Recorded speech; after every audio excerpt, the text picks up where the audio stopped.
మన ప్రభువును లోకరక్షకుడైన యేసుక్రీస్తు వారి ఉన్నతమైన నామములు అందరికీ శుభములు వందనములు తెలియజేస్తున్నాను. ప్రియ విశ్వాసులారా, స్నేహితులారా, టుడే వాగ్దానము, ఈరోజు వాగ్దానము పరిశుద్ధ గ్రంథములో బైబిల్లో వ్రాయబడిన ఈ మాటను మీకు తెలియజేస్తున్నాను. యెషయా గ్రంథము 60వ అధ్యాయము 2వ వచనం.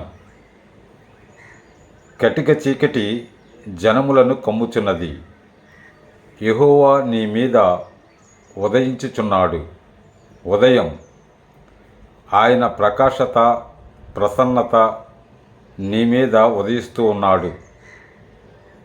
ఈ వాగ్దానము కొరకు ఎవరైతే కనిపెడుతూ ఉన్నారో వారందరూ కూడా మనసులో ఒక్కసారి ఈ యొక్క వాక్యమును తలంచుకొని, ఈ వాక్యము లేక ఈ వాగ్దానము నా కొరకే దేవుడు అనుగ్రహించి ఉన్నాడు, నా జీవితంలో ఈ వాక్యము నా కొరకే అని ఎవరైతే నమ్ముతున్నారో, బలముగా నమ్ముతున్నారో, వారి జీవితాలలో ఈ వాక్యము నెరవేర్పు జరుగుతుంది.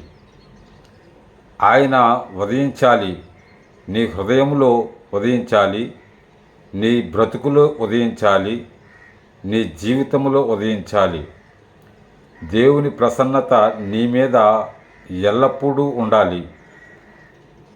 ఆయన వెలుగు నిన్ను నడిపించాలి. ఆయన వాక్యము నీ పాదములకు దీపమై ఉన్నది. ఆ వెలుగు నిన్ను నడిపించాలి. ఆయనే నీ మీద ఉదయించాలి.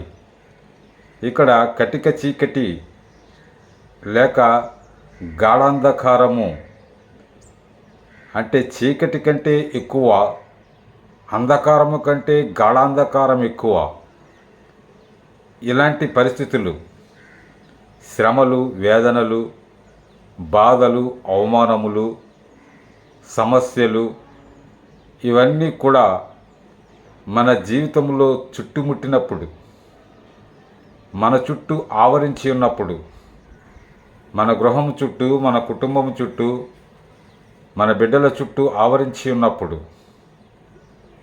దేవుని సన్నిధానంలో మనం ప్రార్థించినప్పుడు ఆయన తప్పకుండా మన మీద ఉదయిస్తాడు.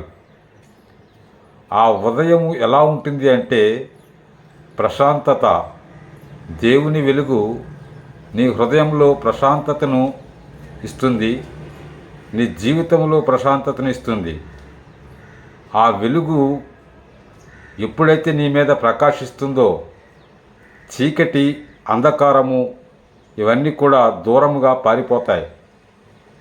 కష్టములు, బాధలు, శ్రమలు, వేదనలు ఇవన్నీ కూడా శాశ్వతము కాదు అని దేవుడు చెబుతూ ఉన్నాడు.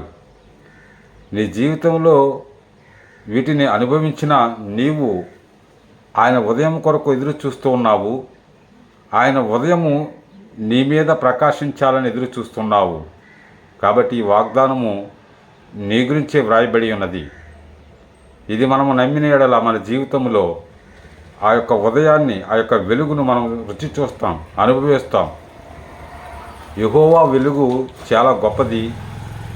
ఆ వెలుగులో ఎలాంటి చీకటి కూడా ఉండదు. ఆదికాండము 1వ అధ్యాయము 4వ వచనములో దేవుడు వెలుగును చీకటిని వేరు చేసెను అని వ్రాయబడి ఉన్నది. వెలుగు వెలుగుగాను, చీకటిని చీకటిగాను ఆయన వేరుపరిచి ఉన్నాడు. రెండు ఒకటిగా కాకుండా వాటిని వేరువేరుగా వేరుపరిచి ఉన్నాడు గనుక ఒకవేళ గాఢాంధకారములో నేను సంచరించినను ఏ అపాయమునకు నేను భయపడను అని దావీదు మహారాజు ఏ విధంగా అయితే తన ధైర్యాన్ని ప్రకటిస్తూ ఉన్నాడో, దేవునిలో తన విశ్వాసాన్ని ప్రకటిస్తున్నాడు, అటు రీతిగా మన జీవితంలో మనము కూడా మన విశ్వాసాన్ని ప్రకటించాలి. ధైర్యంగా ఆయన వాగ్దానాన్ని మన జీవితంలో అన్వయించుకుని విశ్వసించాలి, నమ్మాలి.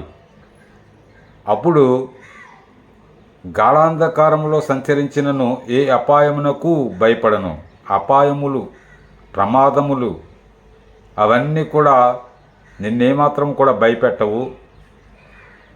వాటిని దేవుడు నీకు దూరపరుస్తాడు. గొర్రెను తన భుజముల మీదకి ఎక్కించుకుని ఏ విధంగా అయితే నడిచి ఆ కాపరి తీసుకువెళ్తాడో అలాగే గాఢాంధకారంలో సంచరించినా కూడా ఏ అపాయము రాకుండా ఆయన నిన్ను కాపాడుతాడు. ఇది టుడే వాగ్దానము, ఈరోజు వాగ్దానము. ఇది నీ కొరకు దేవుడు ఇచ్చిన వాగ్దానము. కటిక చీకటి జనములను కమ్ముచున్నది, యెహోవా నీ మీద ఉదయించుచున్నాడు. కనుక ఆ ఉదయము నీ మీద ప్రకాశించాలి, నీ కుటుంబం మీద, నీ బిడ్డల మీద ప్రకాశించాలి. ఆ వెలుగును మనం అనుభవించాలి. ఆ వెలుగులో దేవుని కొరకు గొప్ప కార్యాలు చేయాలి. ఆయన అద్భుతాలు కొనియాడాలి. ఆయన క్రియలు లోకమంతా చాటాలి. ఆ యొక్క క్రియలు మన జీవితంలో అనుభవించాలి. ఆయన సర్వోన్నతుడైన దేవుడు, సైన్యములకు అధిపతి అయిన దేవుడు, మహాదేవుడు. అలాంటి దేవుణ్ణి మనం ఆరాధిస్తూ ఉన్నాము.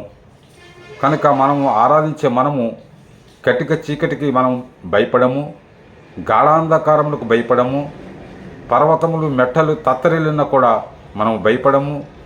ఆయన గగనము చీల్చుకుని వస్తున్న దేవుడు మన కొరకు మన హృదయంలో ఆయనను ఆహ్వానిస్తే ఆయన వెలుగును మనము పొందుకుంటాము. ఆ వెలుగులో గొప్ప కార్యాలు మనం చేస్తాము. మన కుటుంబం నిత్యం సంతోషముగా ఉంటుంది. అట్టి కృప దేవుడు మనకు దయచేయునుగాక. ఆమేన్. ప్రార్థన చేసుకుందాం. సర్వోన్నతుడా, ప్రేమగల తండ్రి, నీకు వందనములు, స్తోత్రాలు చెల్లించుకుంటున్నాం. ఎంతోమంది శ్రమలలో, వేదనలో, బాధలలో ఉన్నప్పుడు నీకు మొర్ర పెట్టినప్పుడు ఆ మొరను ఆలకించి విని దానికి జవాబు దయచేసిన దేవానికి వందనాలు, స్తోత్రాలు చెల్లించుకుంటున్నాం. రోగులుగా, వ్యాధిని అనుభవించిన వారుగా హాస్పిటల్స్లో ఉన్నప్పుడు, ఇకనైనా ఎంతో మనోవ్యాధనకు గురి అయినప్పుడు, వారి చీకటిలో గాఢాంధకారంలో ఉన్నప్పుడు, ఇదిగోనైనా నీ యొక్క వెలుగు కోసము, నీ యొక్క ప్రసన్నత కోసము ప్రార్థన చేసినప్పుడు ఆ ప్రార్థనకు మీరు జవాబుగా యెహోవా మీ మీద ఉదయించుచున్నాడని మంచి వాగ్దానంతో మమ్మల్ని నింపిన దేవానికి వందనాలు, స్తోత్రాలు చెల్లించుకుంటున్నాను. నాయన, కుటుంబాలను జ్ఞాపకం చేసుకోండి. ఎవరైతే ఈ యొక్క వాగ్దానమును వింటున్నారో వారి కుటుంబాలను జ్ఞాపకం చేసుకోండి, వారి బిడ్డలను జ్ఞాపకం చేసుకోండి. మంచి ఆరోగ్యం దయచేయండి. వారి బిడ్డలకు నైనా మంచి ఆరోగ్యం, జ్ఞానము, తెలివిని దయచేయండి. వారి కుటుంబాలు కాపుదల దయచేయండి. అపవాది సంబంధమైన చీకటి శక్తుల నుంచి దూరపరచండి. అపవాది సంబంధమైన ప్రతి విధమైన శోధన నుంచినైనా దూరపరిచి వారిని నీ యొక్క నిత్యమైన వెలుగులను నడిపించమని, నీ యొక్క ఉన్నతమైన ప్రసన్నత వారికి దయచేయమని యేసుక్రీస్తు వారి ఉన్నతమైన నామములో ప్రార్థన అడుగుచున్నాను తండ్రి. ఆమేన్.